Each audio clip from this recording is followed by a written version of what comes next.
I guess the biggest news since the last time we met are the election and the county's passing of the budget. Both the county council chairman and vice chairman won re-election.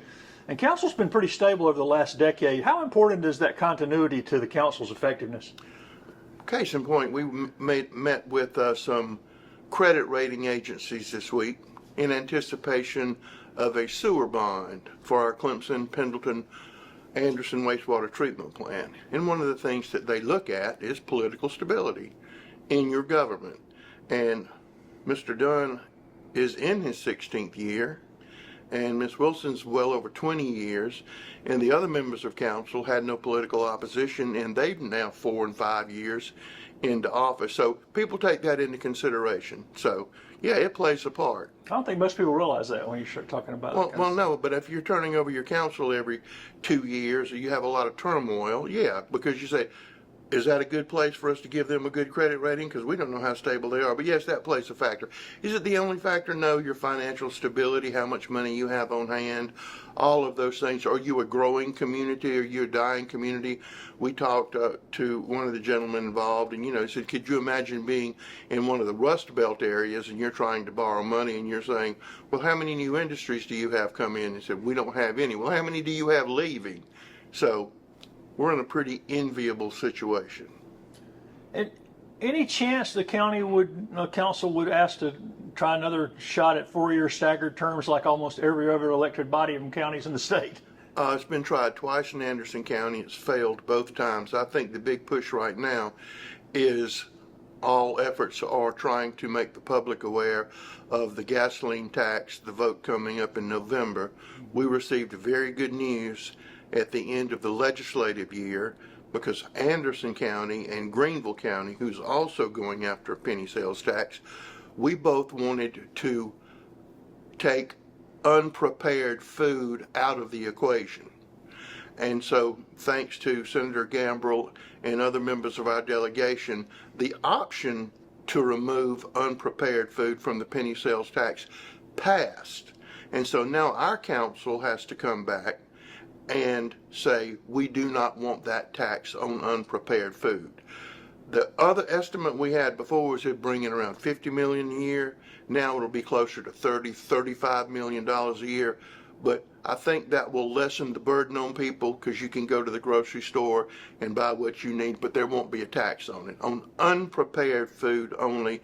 So we think that will make it more palatable. So that will be coming up in the next several meetings, because it will have to be an ordinance. That's what I was going to ask you. Are they going to have to rewrite the referendum now? Not have to rewrite the referendum, but they'll have to put 3 readings for an ordinance to become law, right, stating that unprepared food will not be taxed. And the county is about to begin some education awareness of this. Well, really, the only thing we can do is tell people the facts. Right. Other outside groups have to be the ones to advertise and make people aware. Now, we have informational meetings, and we're providing information now, but it's an either-or situation. As we've discussed before, the council's putting it before the voters.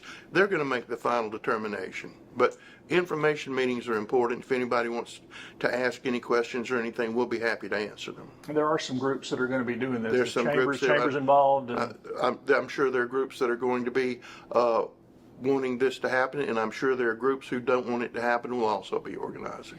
Well, the state passed their budget, which allowed the county to pass their budget. What were the specific things council was having to wait on for the state? Well, we were wanting to see about a lot of the recreation projects, for one thing. You have to thank Senator Gamble, Senator Cash, and other members of that delegation, Don Chapman, Mr. Gagnon. Waiting on that state budget allowed over $9 million, almost $10 million to come into the county. And that money is going to go to help us further develop Dolly Cooper Park, do some much needed work at Hurricane Springs, do some complete our airport playground, other things that we're very happy about is the Cancer Association is going to get a large sum of money that's going to allow them to build their second building.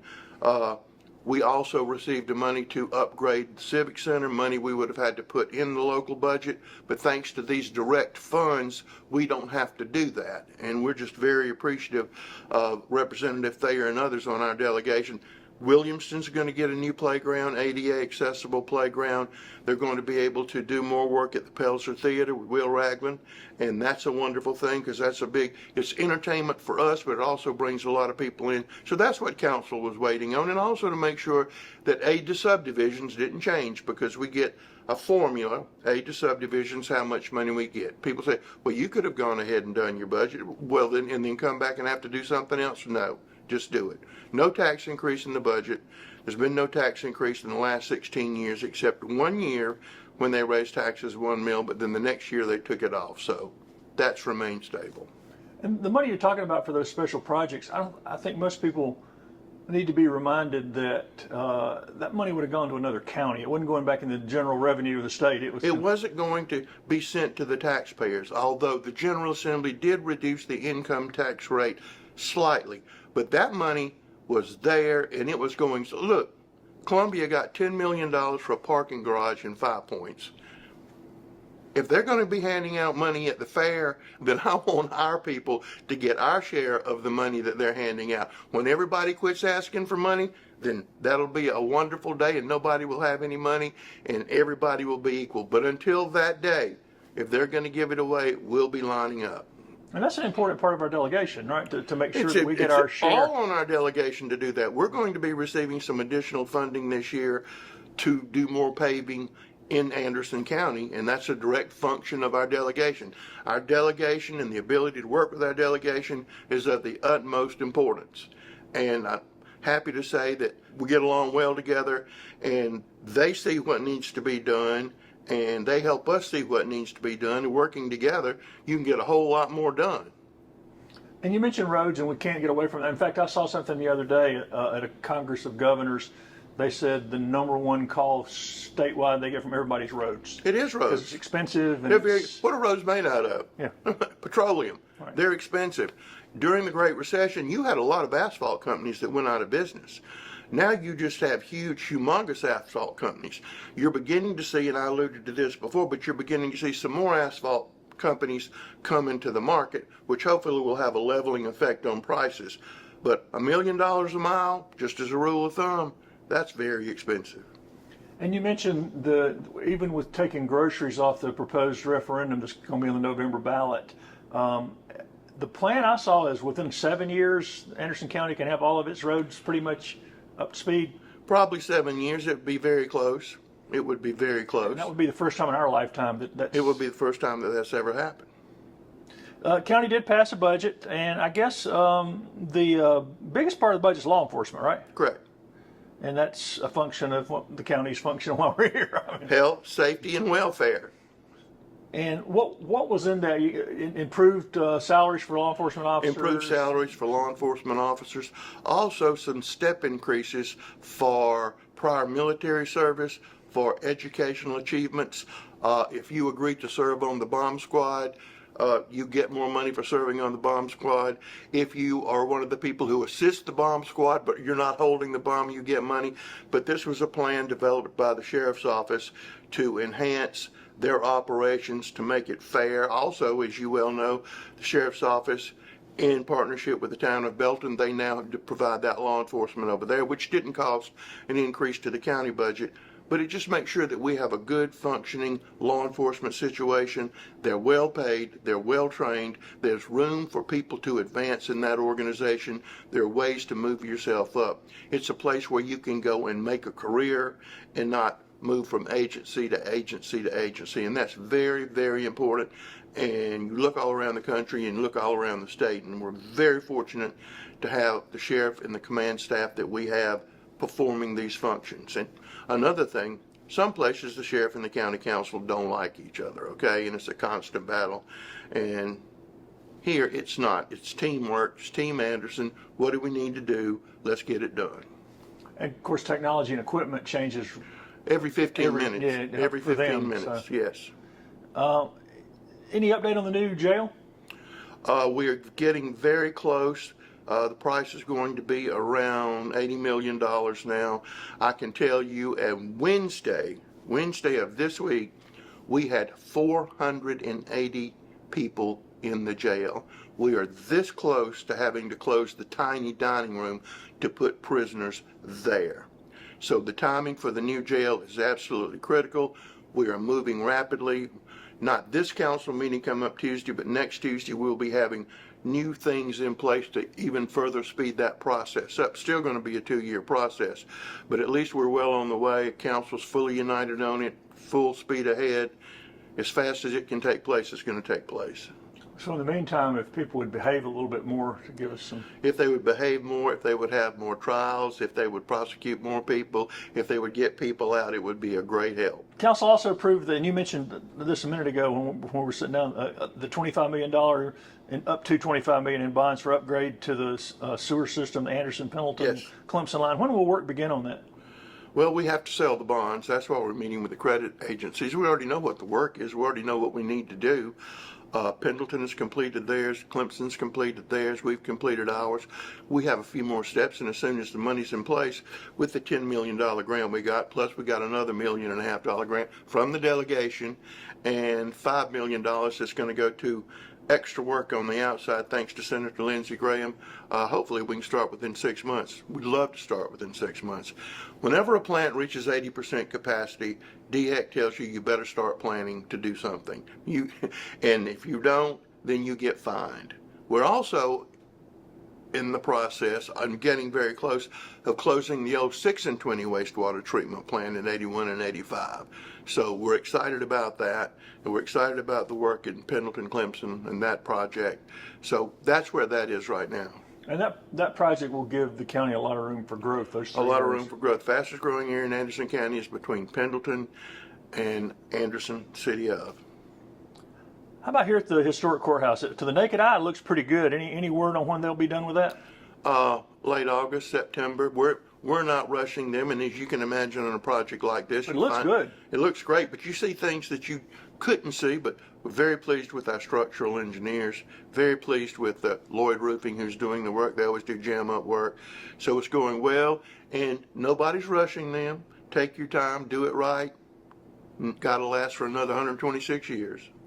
Since last time we met, there's also been some movement on the mill sites in the county. Honeypath now has all the funds they need to start their cleanup plan for potential uses on that site.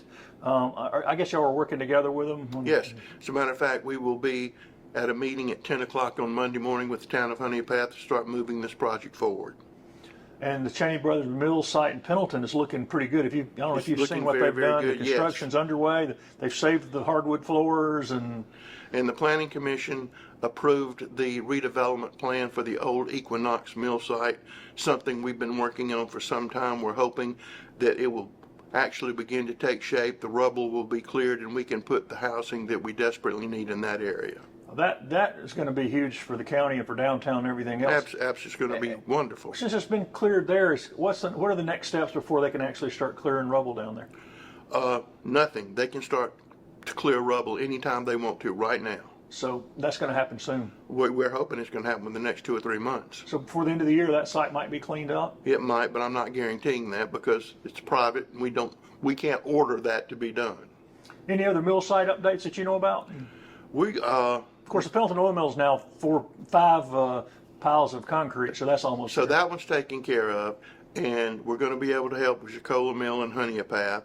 And we've always been of assistance to the old Pelzer Mill sites. We probably are going to get more involved in that. We were very instrumental in getting the cleanup grants, but I think that the county needs to have a bigger role.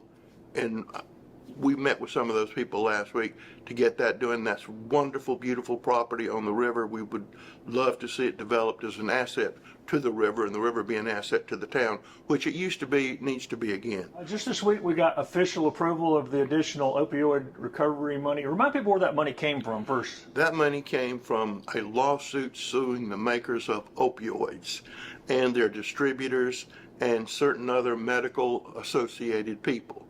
And that money's been placed into a fund. Anderson County was one of the parties to the lawsuit. That money is operated out of Columbia by the state. There's so much money allocated each year to an area. We have been very frugal with ours, but we just had 3 things approved. One, to enhance our work with Favor, a substance abuse group that helps in their work with ANMED, then another grant to Favor for more outreach work and to hire more people to help with addiction problems, and then another one to Lovewell, another group that is based on the beautiful and wonderful model that we've had for years with Shalom, and they still do a wonderful, beautiful job. We have opioid money involved with them. We're going to be getting some more money for Shalom for opioid relief, but this is another group, and so we're going to be able to fund that with this opioid money. And those opioid funds don't come from taxpayer money. They come from the result of that lawsuit, and we're very particular who we give money to. Don't want to throw it away. Want it to make sure it goes to the very right people who have a track record of doing something with it. And you mentioned the fact that there are far fewer places for women to get help. Well, and there also, is. I think a lot of people in the general public don't realize just how many lives just providing Narcan is. I mean, the Sheriff's Department's been doing it, other people have been doing it, and now Favor and these groups do it, that people would be alive today. Be alive today. And again, this is not a teenage drug craze. This is affecting people middle-aged and older, up to 65. So you can't say it's those kids. It's pretty much everybody. Anderson County also now has a new assistant administrator, Matt Hogan. Why was there a need for a new administrator, and why did you choose Matt? Mr. Hogan has been over roads and bridges for about 7 years, and Mr. Hogan's duties have expanded over time to take in a lot of other things. And so it was just natural that he'd already been doing a lot of things, so give him the title as Deputy County Administrator. He's here, he born in our environment. He knows how we work in Anderson County. He's very well respected. He's on several local boards. And what we try to do here in Anderson County is to bring people along. Anderson County employees are more like a big family. People say that. People throw up when you say that, but I really do think we have a different atmosphere here. It's only 1,200 of us serving 220,000 people, so you pretty much know everybody who works for the county. You got around 500 people at the Sheriff's Department. We know them, they know us, but instead of bringing somebody completely in from the outside, have somebody who's come up through the system who knows the system. You say, well, we need fresh eyes and fresh blood. I dare anybody to go to another county and see what we do that's different from every other county in the state of South Carolina. They don't have the outreach programs they have. They don't have the training that we have, and I don't think they have the employees we have. Matt is a natural product of that, and in addition to that, the gentleman who worked under him is going to soon move up to take his place in roads and bridges, and he's already a proven, trusted component. And so we're just trying to bring up the next generation of Anderson County leaders, and I think that's important to do that. And did his dancing skills have anything to do with? Not too many deputy county administrators can do a flip, but he danced for charity, okay? Raising money for Habitat for Humanity. And let's just clear this up, because people, they hear that and they go, you're not getting ready to go anywhere. You're not getting ready to retire. I have no desire to retire. Like Neil Young said, I would rather not rust out. Summer's nearly half gone, and the Civic Center is gearing up what might be the largest attendance of any event they've ever had out there with this Rock the Country. What's the county doing to get ready for 25,000 rowdy fans? There's going to be more than 25,000 rowdy fans. We already know from the ticket sales, because we know who buys the tickets, that all 50 states are represented. Yes, that includes Alaska and Hawaii. I was told yesterday by a family who lives right there, they're very excited, and they have relatives from Germany that are coming to the concert. This is going to be the largest music festival since George Strait was in Clemson those many years ago. So we're excited about it. Our Sheriff's Department's involved, all of our emergency services involved to make this a wonderful experience. And what you say, well, why are you doing this? How much is the county paying? We're not paying these performers to come here. We're renting the space, and we're going to make sure it's safe. And they're paying. The people putting on the concert are paying for these services. So that needs to be clear. But what is it going to do? It's going to pump minimum of $19,100,000 in the Anderson economy. And we think that's very important, because that money, I want it to circulate around and around and around and around in the county. And these people are coming, like I said, from all over. It's a time for us to shine, but it's a time for Anderson County businesses to make money. And that's a big deal to our council to allow that money to come into our local economy. And we think it's going to be fun. We know there are going to be headaches. We are already working with the people who live nearby to make their situation better. And so it's just going to have a lot of benefits, but I would imagine you'll have 30,000 people coming to the concert, people that are coming in to run the concert, people are just going to come in and sit in their car over at Anderson Mall and listen to it for free.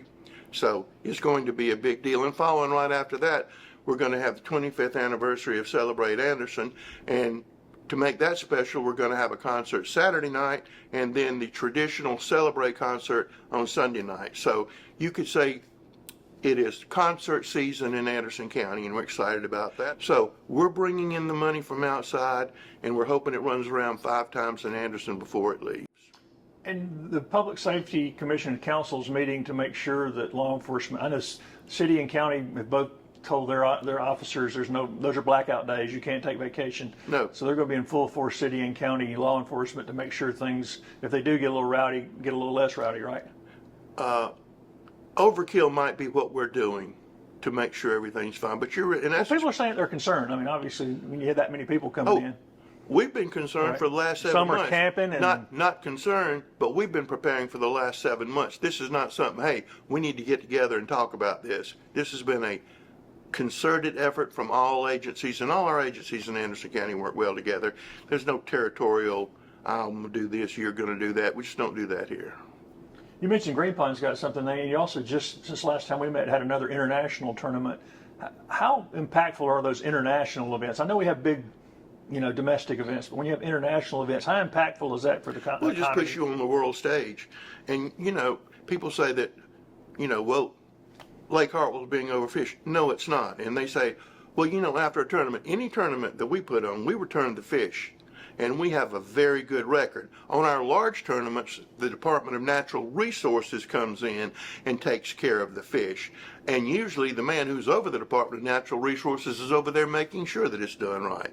So we're very conscious of that. We're aware of the resource. We have that new patrol boat out there and other things that we're doing for Lake Hartwell. So all of that is a set piece. Well, speaking of summer, it is finally prime tomato season. Have you started buying your tomatoes and making your sandwiches? I am probably one of the biggest customers at the Anderson County Farmers Market, plus the kindness of friends and strangers. And I've had a variety of tomatoes from Anderson County. I've also had tomatoes from Russellville, South Carolina, and other parts, because every place has their tomatoes. Do you have a favorite? Do you have a favorite heirloom or something other? No, I just like a big fat tomato, red. And yes, I've had heirloom tomatoes, but every place that grows them, they taste different. And I like to taste all the different kinds from around the state because the soil's different. You get a tomato from down around Edisto, that tastes different than a tomato from Edgefield, then from Anderson, then from Honea Path, from Pendleton. And I've tried them all and will continue to do so. So as long as you have Duke's mayonnaise, you're okay. As long as I have Duke's mayonnaise, I'm good to go. And my middle daughter doesn't come in the house and steal them all. And I've asked you this before, but the farmers market is doing so well with vendors spilling over all over the parking lot. Has it outgrown that location? Is it? We had that conversation with Sharon yesterday, and she says, no, we can still adapt and put more people in. But if when you go down there, now we have tents on the outside, and it's crowded and it's fun, and there are a lot of things to see and a lot of things to buy. And I'm pretty much a regular most Saturday mornings down there. Well, speaking of the market, in 141 days, the holiday market opens. Absolutely it does. And in 134 days, the county will light the downtown Christmas tree. Are there any other holiday updates planned for this year, upgrades? The tree will probably continue to grow. Going to have ornaments back on it. Yeah, ornaments back on it. One thing before we leave, one of the things that council just passed and we just got was another Navigator grant for homeless people. So that's going to increase our ability, working with Dave and Zoe, our ability to get people off the street and put them into housing. It's been successful with the Housing Navigator. This is going to enhance that effort. So we're kind of excited about that. I think that's worthy of talking about. Oh, it's really important. I think last year they put 147 people into housing, which is, people don't think about. And the other thing I think that it highlights, and I've talked to them, is the cooperative effort of our nonprofits and groups here that are working together. Probably you and I have been around forever, but more closely than they ever have in my lifetime. They have. Just case in point, this week, somebody came to me and said there's a lady living in her car. I'm not going to say where. She's been there for 6 days. And so I talked to Dave and Zoe, and they reached out to her. And this lady, 73 years old, and her son, 46 years old, are living in a car. She is neat. The car is immaculate. Everything is perfect. Her son works remotely, and they cannot afford a place to live. So Zoe and Dave are working with her to get her a place to live. And it's going to take 12 months. It can happen fairly rapidly. So we've had cases like that, plus we've had other cases this week where a son abandoned his mother and trying to get DSS to work with him. And there's a lot of bad things out there that are happening, but I'm glad that we were able to help them get this other grant to put more people in homes. And you were talking about things that... And when you mention Christmas, what I want for Christmas is everybody to have a place to live. That's a good Christmas wish. When you mentioned Anderson County being different, the cooperative efforts with people like David Zoe at Hope Missions Upstate and other groups is a little different than most counties. I mean, that y'all are actively, you help Hope Missions get in that building, the old, building down there, old help building down there, and that seems to be one of the goals of you and council, to make sure that all citizens have an opportunity for success. That every citizen, I mean, that's why we have job fairs, which we have some coming up there on our website. That it's important that everybody in Anderson County has a chance at a good life, no matter where you start, no matter where you fail, whatever. That's what the county's supposed to do. Health, safety, and welfare. Maximize all your resources for the greater good.